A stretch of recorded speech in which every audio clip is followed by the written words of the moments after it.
This is the new JBL Authentics 500 speaker. It's the new flagship speaker in a new line of audio products from JBL, the Authentics series, but can it live up to your hi-fi speaker expectations? Let's find out.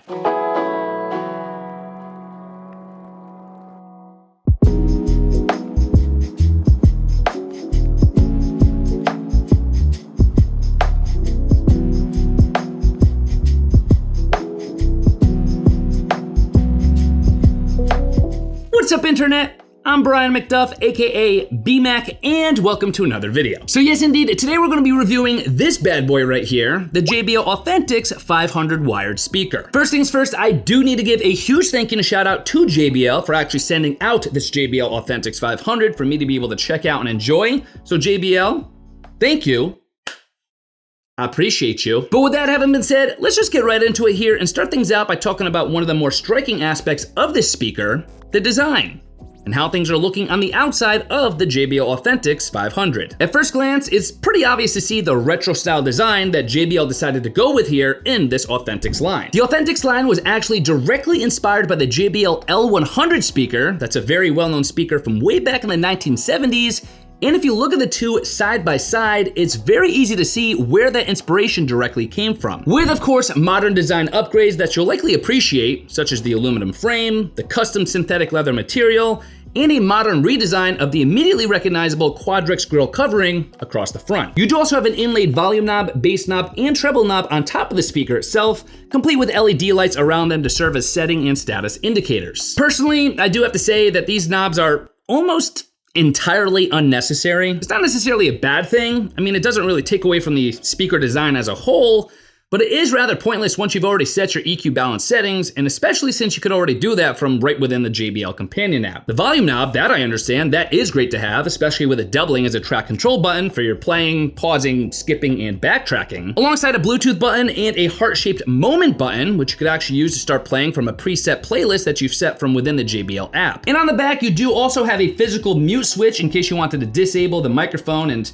not take advantage of those voice assistant features we're about to talk about, alongside an aux port, an Ethernet port, and also a USB-C port. So all in all, I am a pretty big fan of the JBL Authentics 500 design here. It's a speaker that I definitely wouldn't mind having out in the open and on display. But looks are only half the battle.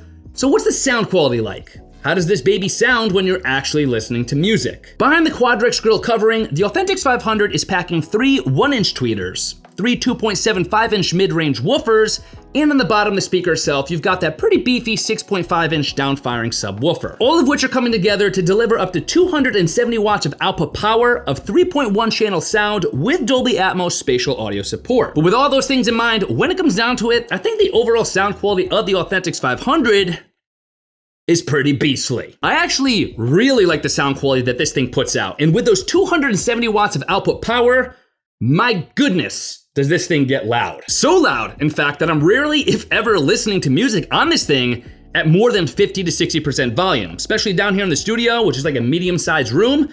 I'm just not pushing it past 60% because it gets so very loud. But volume aside, how's the actual sound balance? Right out of the box, the Authentics 500 actually has a really nice sound balance. You're gonna hear every part of the EQ spectrum from the lows to the highs, with detail and clarity throughout and a nice separation of instruments, complemented by a very solid bass response that's not overly done and pretty accurate. There is perhaps just a tad bit of emphasis on the mids and the highs, which gives the overall music mix a slight touch of warmth, which overall really does sound pretty darn good without even adjusting any kind of EQ settings. One thing I do have to point out here is that there is a built-in room audio correction feature, which is where the 500 will literally use the microphone built in to listen to itself and listen to the sounds it's producing in the acoustical environment that you've placed it and where in that environment you've placed it to make corrections on the fly to, in theory, make the 500 make itself sound the best that it can. But I've actually found no matter where I've had this, no matter what room I've tested it out in, and even with making some EQ adjustments that I just wanted to for that particular room,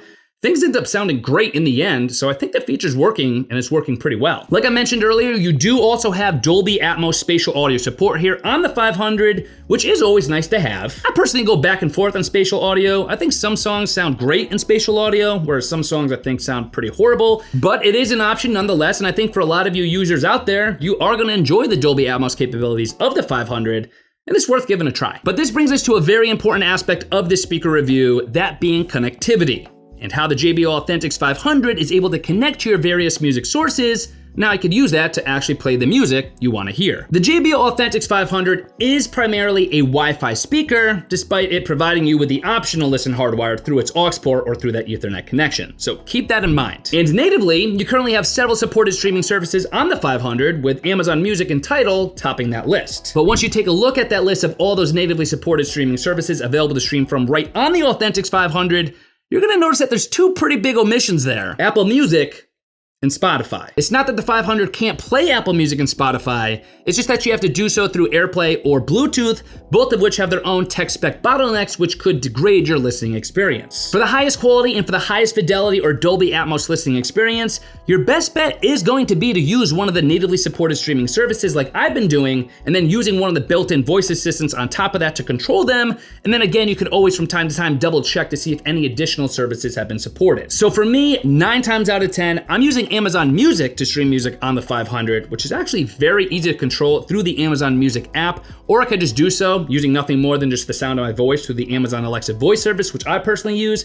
You do also have support for the Google Voice Assistant built in as well, so between the Alexa voice service and the Google Voice Assistant, you could use either of those to actually control your streaming music, so at least that somewhat mitigates the issue. This despite the fact that this means, yes, I am now paying for both an Apple Music and an Amazon Music subscription, but I'm crazy like that, so here we are. So with all this having been said, here are my final thoughts on the JBL Authentics 500 speaker and whether or not I can live up to your hi-fi speaker expectations. When it comes down to it, the JBL Authentics 500 speaker is a beautiful speaker, both in terms of how it looks, but also in terms of how it sounds. It has an incredible sound quality that provides a detailed, balanced, and clear music listening experience that sounds fantastic no matter what music genre you're listening to. And things sound even better when you're streaming hi-fi music through a supported service like Amazon Music or Tidal, which is so easy to do once you've initially set that up, because then you can just use the sound of your voice to use one of the built-in voice assistants to just name a song out loud or an album that you want to hear. This, of course, all complemented by a modern take on a classic JBL speaker design,